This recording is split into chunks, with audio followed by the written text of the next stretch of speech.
Number 51 of the Chronicles of Captivity. So in Chronicle number 50, we talked a little bit about my first couple of days at the ADX. The second day is when the unit manager came around.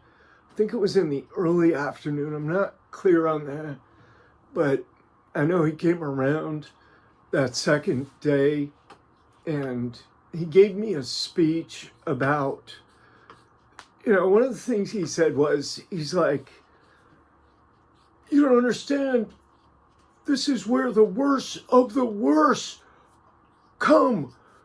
And I'm like, are you talking about staff or prisoners? He's like, he just got this look on his face, like,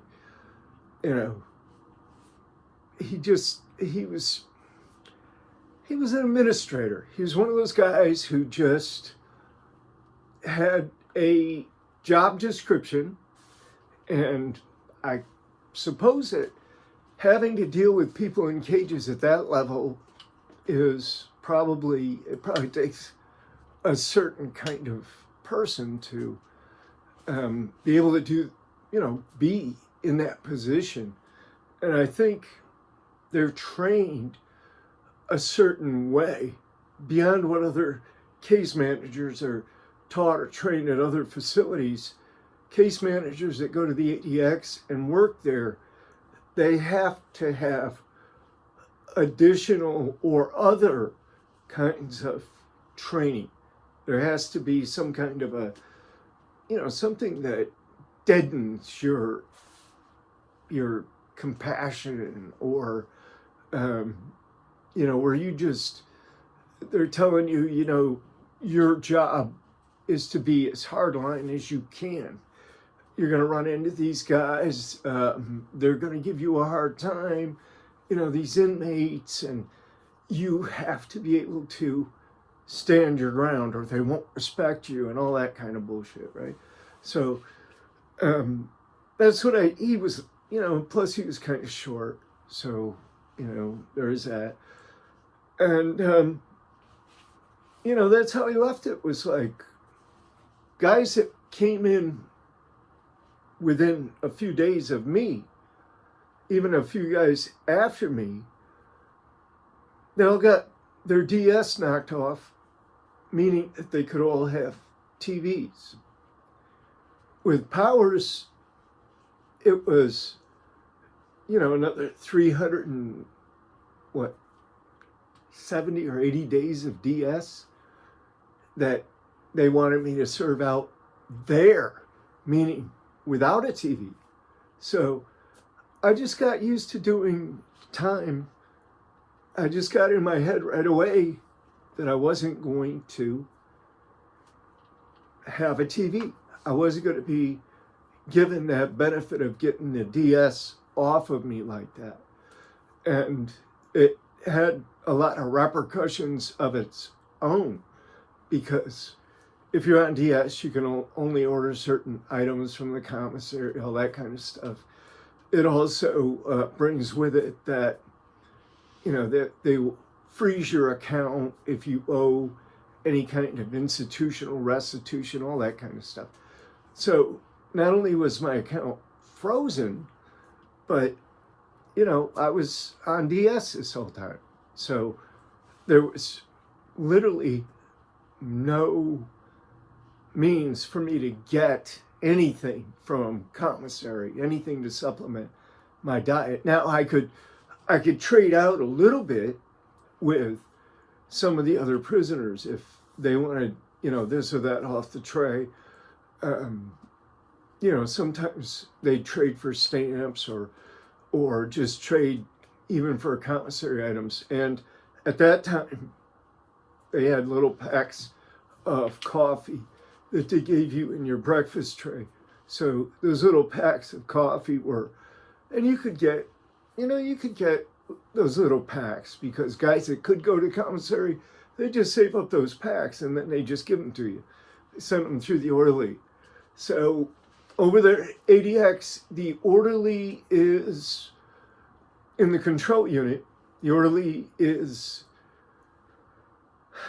just somebody, right? Just a prisoner who wants to be the orderly. They don't typically last very long, but once or twice a week they get out to clean the range, just to sweep and mop. And some of the guards will let them hang out a little bit, but usually they keep moving. So, sometimes you get an orderly that would pass stuff. Sometimes you get an orderly who wouldn't. I've actually ran into more than a few who just wouldn't pass anything for anyone. Usually the way they pass stuff is, because they got cameras, they're watching everything, right? But they just run the broom down by the door. And when they run the broom by your door, you push whatever it is, not something, some big ass envelope or something, but you just push your little packet, if it's a kite or if it's some coffees or sugars or whatever, you just push that under the door in front of the broom. And he just picks it up with the broom and pushes it on down to the cell where it's going. And then he just pushes it in the cell with the broom. So, it's not, I'm sure they already know that that's how stuff is passed in part. But then the other way to pass is you have to put your line out there. And they came around and they put these bottoms on the doors, these pieces of metal, so that the doors, you didn't have a gap under the door. When I first got there, there's quite a big gap under the door. You get virtually anything under there. But later they came and they welded on these strips of steel so that you didn't have a gap anymore. So you had to go sideways because it's a boxcar door out in the hallway there. So you had to reach through the bars. Usually what you do is you make a stick, just roll up some notebook paper real tight and put a little strip of, the envelope, seal from the envelope around there just to hold it. And then you make it long enough so it'll reach the door. You put whatever it is in a container that will fit through the little square that's open going sideways down the hall under your door. And then you take that stick and you whack that container. And, it's got a string on it, of course, and it flies down the hallway. So, and then whoever's down there just throws something out the other way to fish it in. Because the other way where the door meets the casing, right at the very bottom corner, there's an opening and you can see straight out through that one. So it's not like, a rail going all the way down where you got to get it between those metals. But you still have to get it out there, but it's a little bit easier. So those are the principal way that things were passed. I know some people ask, well, was there drugs there? Was there dope there? I'd probably be the wrong person to ask, but I assume that at certain times there probably was small, minute quantities. A guy, that's carrying something, he's going through Oklahoma City and he knows he's going ADX and maybe it's some small balloon or something, they don't detect it. Maybe he gets by, maybe he gets in there. But yeah, I don't think so. I don't think very much, if any. There was hooch, and I'll talk about that. There was hooch for sure. I used to make it. But yeah, the unit manager was really standoffish and hostile and conveyed to me right away that I had nothing coming. And there was nothing that I could do, really. I mean, I filed the paperwork and everything, but when you're at the ADX, when you're there, and you're in that particular spot, you're just shut down from everything. You're closed off. Courts aren't going to grant you relief. Are you kidding me? It's just like he said. It's just like the unit manager said. The courts are in their favor. They're not some fair-minded jurist who has a healthy respect for human rights and the Bill of Rights and all of that. That's not how it works. Mm-mm. So yeah, he was right. I didn't ever get anything from anyone while I was there. Never. In fact, I got to the point where I just shut down. I had legal work like crazy. Now a lot of it got flooded because guys will flood, things like that. I'll tell you about this stuff. But I mean, sometimes the sprinklers get set, guys will barricade. There's just a lot of, you get moved to another cell, your property won't get moved, or they come in when you're at wreck and they take a bunch of stuff, and things get lost, missing, damaged, misplaced, whatever, and you no longer have it. But I actually shut down on my legal work and any faith or hope I had in the courts, the federal courts. Any faith or hope I had, I lost it, because I understood. There's nothing. There's nothing. I got nothing coming here. So that kind of early interaction like that, I think if it had went the other way, if the unit manager had to come down in that Sally port and he said, "Hey, Powers, man, you escaped. We got you back.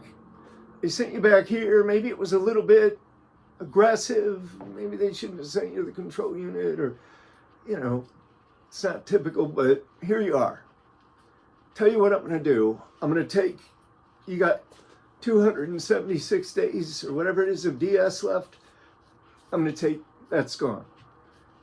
You'll have a TV in here this afternoon. You'll be able to get your educational programs. If you're religious, you can get those. You can get, watch movies, listen to music, whatever. I'll get you a set of headphones to go with it until your property gets here." Something like that. I likely would have just laid back, because then I would have been like, all right, okay, at least I've got a little something to do and can look forward to a little something over here. So yeah, that would have been a different story, but that's not the way it went. So I just had to accept my realities. And it wasn't long before this dude that was next door to me, like, you pound on the sink or on the wall if you want the guy next to you to blow out his sink. You just rap on the wall or say, "Hey, cell 208, just pound on the wall a little bit, blow out your sink." So you blow out the sink. So I blow it out. I listen, he's blowing his out. Hey, 208. Yeah, what's up, man? Hey, your name Powers?